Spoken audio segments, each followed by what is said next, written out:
Hi, my name is Jennifer, and I'm so excited to be here today because I feel like I'm getting close to graduation time, so I'll explain that later.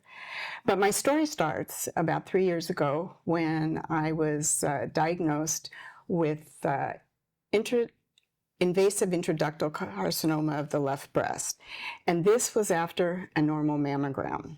But I had this lump sticking out in front of God and everybody, and I got it biopsied, but I wasn't worried about it because of my normal mammogram. But turns out that's what it was. So I ended up seeing a surgeon to review the findings and come up with a plan. So because I had extra tumors in my breast, she recommended, per protocol, it would be a left mastectomy. I chose to have a double mastectomy, just be done with it.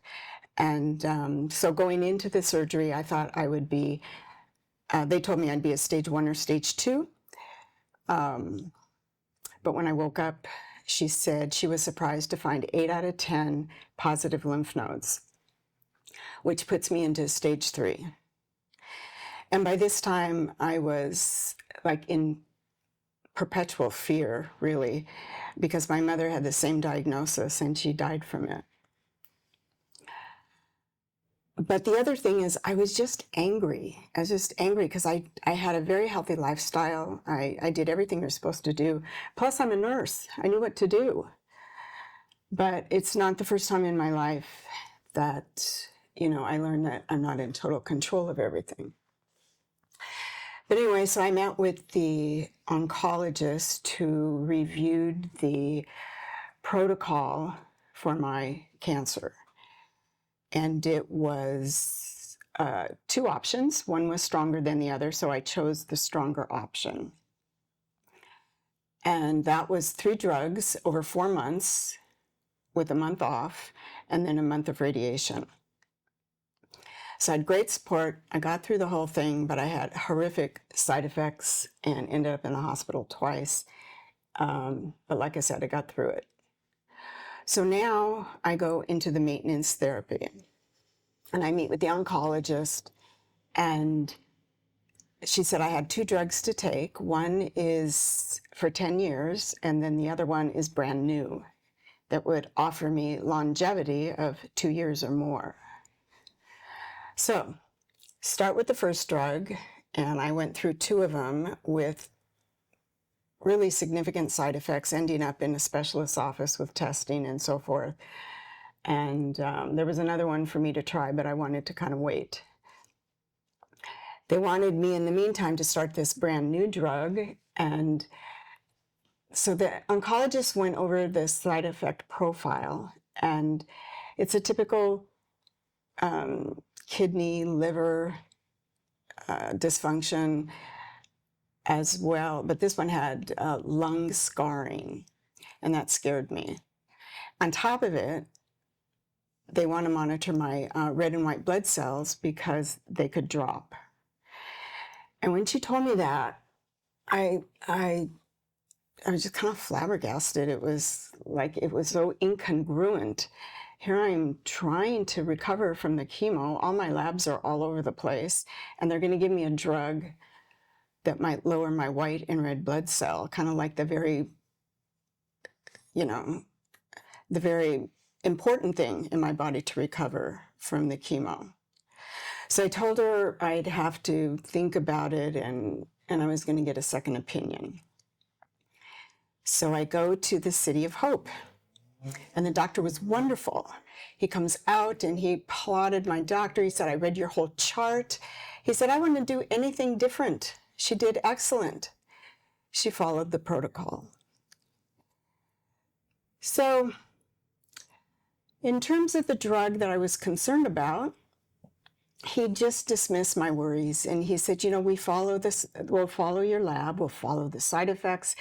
And he said, we can give you shots if your blood cells get too low, or we can just discontinue the drug. Don't worry about it. So he was kind of excited and upbeat about all this, and I asked him, what is the efficacy of this drug? So he said, no one ever asked me that before. So he went and looked it up on his computer, and it wasn't even 20%. And I knew at that time, something clicked. It was like he thinks the benefit outweighs the risk, and I think just the opposite, like down to my bones. So I left there very disappointed because I didn't know what I was going to do now. So I get home, and my neighbor shows up, and she had clipped an article out in the newspaper. And it was written by a journalist in our local paper, and she had this aggressive, poor prognosis type of cancer. And she went to the City of Hope, but she also had an alternative medicine doctor for a whole year. She saw both of them for the whole year. And when she went to her City of Hope doctor for a year checkup, he said, whatever you're doing, keep doing it, because you're doing fantastic. And she said, once again, I wanted to tell him, but he didn't want to hear. But all that made me think that I need to get an alternative medicine opinion.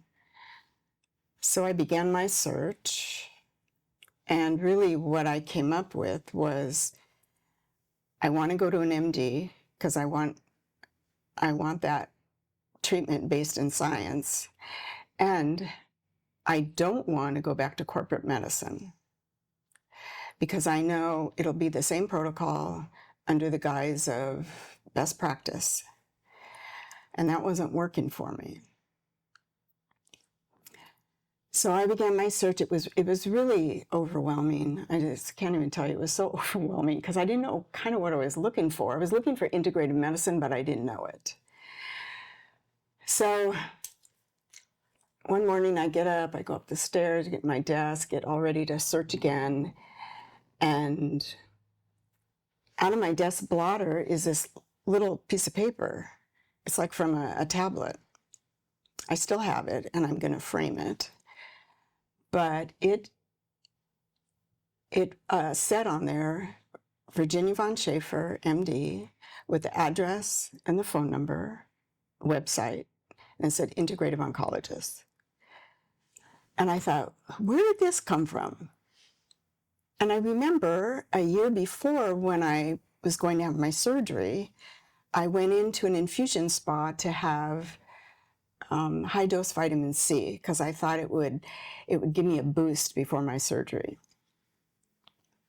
And the RN that took care of me that day knew my story, and she wrote this down. She said, if you ever need a second opinion, you got to go see this doctor. She does wonderful things with cancer. So I went home and I looked, but at the time, I had my team all in place. I'm going to have surgery pretty soon. I wasn't in the mindset to make a change. So thank goodness I saved that paper. So anyway, I made the appointment for the consult with Dr.V. And it was kind of cool because as I was searching, I remember thinking, I don't want to go out of the country or out of the state. I don't even want to go out of my county. And here I am, 6.2 miles away. It's kind of cool. Anyway, so I was pleasantly surprised to come in to see Dr. V. I'm sitting across from her, having eye-to-eye contact. She's got my chart sitting on the desk with bookmarks, sticky notes all over. She was clearly ready to have the consult.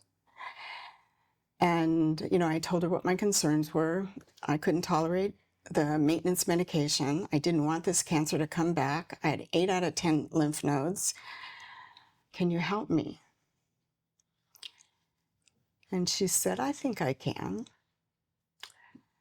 So she told me about the medicine. She goes, not to worry. She goes, I have several things that I can give you.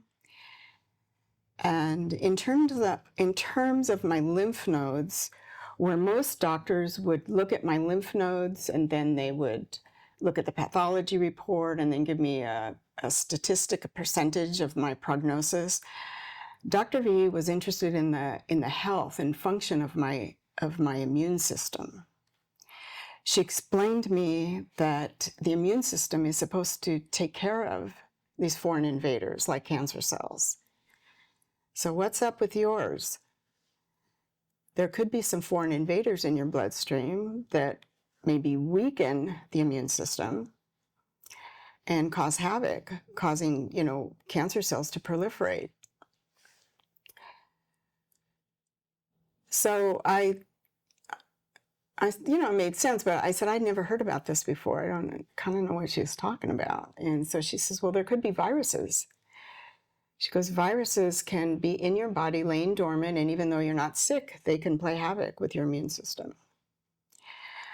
So what she told me, she wanted to use a special test in Greece. It's not in the United States, and they do very detailed testing. She wants to find out if I have any viruses and circulating tumor cells. And those were the cells, she explained, that get spilled over into your bloodstream after a tumor is removed, chemo, radiation, whatever, that float around in your bloodstream. Some could die, but some could seed in a bone, a brain somewhere, and 5 to 8 years later, you've got a metastatic tumor. So that made sense. It's like, okay. And she goes, and I'm going to do a food test. It's a local lab here to see if any foods that you're eating are causing some kind of inflammation. Sometimes after chemo, your gut and your liver, they don't work quite well, and you don't process foods quite well. So we'll take a look at the inflammation. So I left there relieved because it made sense. So next step is 3 weeks later, I come back to review the blood test. And I was flabbergasted. I was really flabbergasted because the result is 14 pages long. This is just on the circulating tumor cells. In contrast with the cancer DNA I had at the other doctor, it came back on a half a piece of paper, and it was either positive or negative. But this test actually gives you a number, whether you have active disease or some level of remission, but it also tests your blood against like 15 or 20 chemotherapy agents, as well as all these nutraceuticals. And it diagrams the whole biochemistry of the cancer cell and all these different pathways and what works at each level. It's phenomenal. So and also the cancer drugs that I had for my chemo, the two most toxic ones, one of them was the Red Devil, combined, those two drugs, the most toxic ones, did not even have an efficacy of 30%. The other drug was 70%, so I felt better. But there was even one on there with 84% efficacy. And I'd never heard of that drug, before. It wasn't in my protocol, the traditional setting. And anyway, the other two drugs that I couldn't tolerate, for the maintenance, they were on there. One had a 5% efficacy and the other one had 10%. So I did not feel bad at all for taking them because I really did want these things to work, but they weren't working for me. So anyway, I had viruses. She wanted to work on those. And then the food test was really an eye-opener in terms of I tested five foods that came back with a high inflammatory response, and 4 of those foods I ate every single day. So anyway, there was the blueprint for my treatment. And the whole goal is to prevent the cancer from coming back, but working at a cellular level. A root cause level. It was a way different approach that I was used to. So that's kind of, so after that, she came up with a treatment plan, and that's how it kind of went. Every 3 months I'd have a lab, and then I would have a treatment protocol based on that lab. And the whole goal, the whole time, is to decrease the tumor cells and repair and increase the immune system.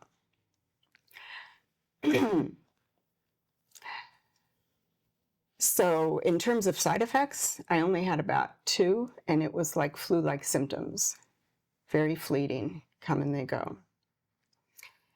And the whole time I'm working towards getting this treatment that this Greek lab has to offer. They have 2 treatments now that can teach your body how to recognize and fight the cancer cells. It's like an insurance policy. That's what I kind of call it. But you've got to get your blood right before you can have this. So that's the whole treatment. That's kind of how it went. And I'm almost there. The next step is to get this treatment. That's why I feel like I'm graduating. I mean, I just can't believe it.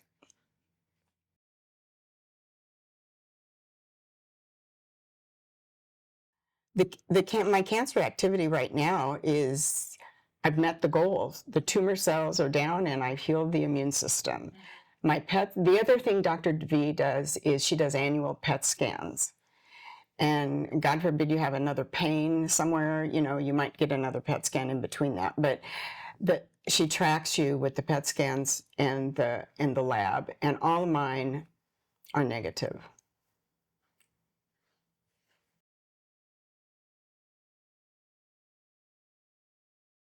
So a lot of times people ask me, what would you tell cancer patients? And I think about coming here and how it's been an experience for me to learn about integrative medicine. And it's really the best of both worlds, because you have the traditional based in science, then you also have the natural part. And years ago when I was in nursing school, the School of Pharmacy had a garden. They used to grow their meds. So it kind of brings me back to that whole thing. But one thing that integrative offers is this holistic approach. And for some, that kind of sounds corny, taking in the whole person. But you know what? It's so important. It's so important for healing. And I want to just share 2 stories on how Dr. V implements that in her practice. And the first one is, I was here for a couple of months, and I started to have anxiety attacks. So I emailed the scribe and I said, I think I need a mental health referral because I'm having anxiety attacks. So I get an email back that says, Dr. V wants to see you in the office. So I thought, oh, okay. So I go in the office. She goes, sit down. Are you eating? Are you drinking? Are you sleeping? Tell me about these anxiety attacks. So I did. And she goes, ever since you've seen me, you've had fear. You got fear when you had your diagnosis. You had fear with all the treatments, the side effects, going to the hospital, treatments under the big machines, or fear under the big machines. She said, we can't have that. Can't have that. She goes, do you know fear actually has a physiological response that prevents healing? So she goes, so I want you to go home and I want you to go start living. I want you to think about living first. Think about it. And she goes, if the anxiety gets to be a problem, we'll work on that. So I go home. It's like, okay, this is different. I go home and I'm thinking about living. So the next morning I get up and I have an anxiety attack. But something came over me that it's like I looked at it like it was a person. And I said, get out of my way. I have places to go, things to do. I'm done. I'm done with you. And I grabbed my Labradoodle and I got his life vest, this little dog that stayed right with me all through chemo. And I took him down and we went paddleboarding. And it was a beautiful day. It was like sunshine and salt water, and we're falling all over the place. And we had so much fun. And it's like it felt like freedom. It's like, oh my God, I felt like I got a cage unlocked inside of me. And I remember driving home and I was kind of reveling in this feeling. And as a nurse, I'm thinking, all she had to do was give me a referral. She didn't have to call me in her office. She's empowered me. And I just thought, it doesn't get any better than that. And then another story is, I was here for a while, about maybe 6 months, and I was seeing her, at a doctor visit, and she was talking to me, and I was intrigued with her, and I just blurted out, and I said, how did you ever go from being a surgeon to an integrative oncologist? How did that happen? It's like two different brains, two different kinds of people. And she laughed, and she told me all the circumstances that led to it. And I think she has a video out on it now, but she said there was a turning point. There was one turning point when she had to watch her sister die from the effects of chemotherapy. And she said, I watched as a loving family member and not as a treating physician. And she thought, I can do better than this. And when she said that, I was just stunned, because I was thinking of all the people that I met in the waiting room, all the people that I met in the treatment rooms that have come there with no hope, was scared. And she offers them hope, and she offers them a plan. And I thought, this lady is doing just what she's supposed to be doing. Plus, she's got purpose and she's got passion. And I feel like it's an honor to be in her care. I really do.